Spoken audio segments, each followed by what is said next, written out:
केंद्रीय agency ED, जिसने कई विपक्षी नेताओं को डरा रखा है, इस वक्त सुर्खियों में है। नेता ही नहीं, ईडी के निशाने पर अब क्रिप्टो एक्सचेंजेस भी हैं।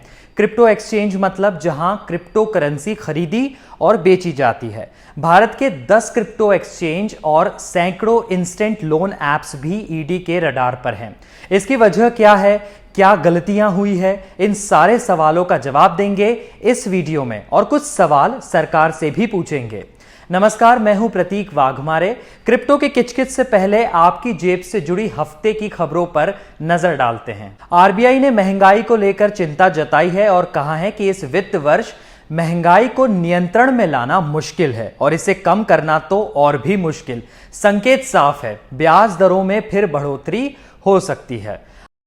भारत के विदेशी मुद्रा भंडार यानी कि फॉरेक्स रिजर्व्स में $2 बिलियन की कमी के साथ अब इसमें $570 बिलियन बचे हैं। पेटीएम के सीईओ विजय शेखर शर्मा ने कहा है कि कंपनी सितंबर 2023 तक मुनाफे में आ सकती है। बता दें कि लंबे समय से कंपनी घाटे में चल रही है। शुक्रवार को क्रिप्टो करेंसी बिटकॉइन तेजी से गिरा और 3 हफ्ते के अपने निचले स्तर पर आ गया। ये 8% से ज्यादा फिसलकर $22,000 स्तर के भी नीचे आ गया है। लग रहा है क्रिप्टो के दिन अच्छे नहीं चल रहे।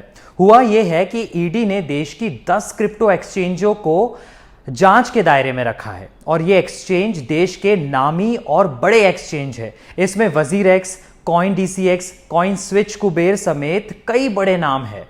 ईडी ने वजीरएक्स के 65 करोड़ रुपए सीज किए तो एक अन्य एक्सचेंज के 370 करोड़ रुपए सीज किए हैं। आरोप है कि यह एक्सचेंज फेमा यानी फॉरेन एक्सचेंज मैनेजमेंट एक्ट का उल्लंघन कर रहे थे और मनी लॉन्ड्रिंग में लिप्त थे। आपने फटाफट लोन देने वाले ऐप्स और उनके फर्जीवाड़े की खबरें तो सुनी है। अब ऐसी 300 ऐप्स ईडी की रडार पर हैं जो 10 क्रिप्टो एक्सचेंज के जरिए कथित तौर पर 1000 करोड़ रुपए से ज्यादा की मनी लॉन्ड्रिंग कर रहे थे। ईडी की जांच में पाया गया कि इन लोन ऐप्स को चलाने वाली कंपनियों ने क्रिप्टो एक्सचेंज से 100 करोड़ रुपए से अधिक की एसेट्स खरीदने के लिए संपर्क किया, इसे विदेशी वॉलेट में ट्रांसफर कर दिया। इन एक्सचेंज के अलावा ये कई अन्य नॉन बैंकिंग फाइनेंशियल इंस्टीट्यूट्स यानी कि एनबीएफसी का भी सहारा ले रहे थे। इन ऐप्स को चाइना की कंपनियों की बैकिंग है, इनके पास फंड भी काफी है। इन इंस्टेंट लोन ऐप ने अपने प्रॉफिट को अवैध रूप से बाहर भेजने के लिए यह तिगड़म अपनाया। इन क्रिप्टो एक्सचेंज ने इन आरोपों को सिरे से खारिज किया है और कहा है कि ये देश के सभी नियम कानून का पालन कर रहे हैं। लेकिन ईडी ने अपनी जांच में बताया कि केवाईसी यानी कि नो योर कस्टमर के नियम को भी ठीक से लागू नहीं किया गया है। केवाईसी में ऐसे लोगों का डेटा मिला है जिनका क्रिप्टो से कोई लेना देना नहीं है। ईडी ने बताया कि ऐसा होने पर एक्सचेंज को संदिग्ध ट्रांजैक्शन रिपोर्ट फाइल करनी थी, वो इन एक्सचेंजेस ने नहीं की है। सोचिए क्रिप्टो में कितना पैसा लगा हुआ है। मार्केट एंड मार्केट्स समेत कई रिपोर्ट्स बताती हैं कि क्रिप्टो का मार्केट साइज 2021 में $1.6 बिलियन था, जो 2026 तक बढ़कर $2.2 बिलियन का हो सकता है।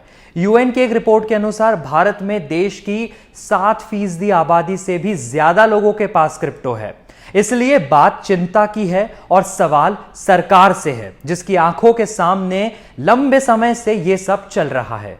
2017-18 में जब से क्रिप्टो का बूम शुरू हुआ तो दुनिया की बड़ी एजेंसी आईएमएफ और एफएटीएफ ने चेताया था कि क्रिप्टो में मनी लॉन्ड्रिंग का गहरा रिस्क है। इसके अलावा पिछले 2 साल से लगातार आरबीआई भी ये कह रहा है कि क्रिप्टो में पारदर्शिता नहीं है यानी ट्रांसपेरेंसी। क्रिप्टो को लेकर भारत में कोई रेगुलेटर नहीं है, कोई नियम कायदा नहीं है। ये एक्सचेंज ठीक से केवाईसी जैसी बेसिक सी व्यवस्था लागू नहीं कर पाए। फिर क्रिप्टो में होने वाले ट्रांजैक्शंस को ट्रेस करना मुश्किल है। यहां तक कि सरकार खुद भी क्रिप्टो के फेवर में कभी दिखाई नहीं दी। इन सब के बावजूद सरकार ने क्रिप्टो को देश में फलने फूलने दिया। 2 बार इसे लेकर बिल पेश किया और तो और क्रिप्टो में प्रॉफिट पर 30% का टैक्स लगाकर उससे कमाई भी कर रही है।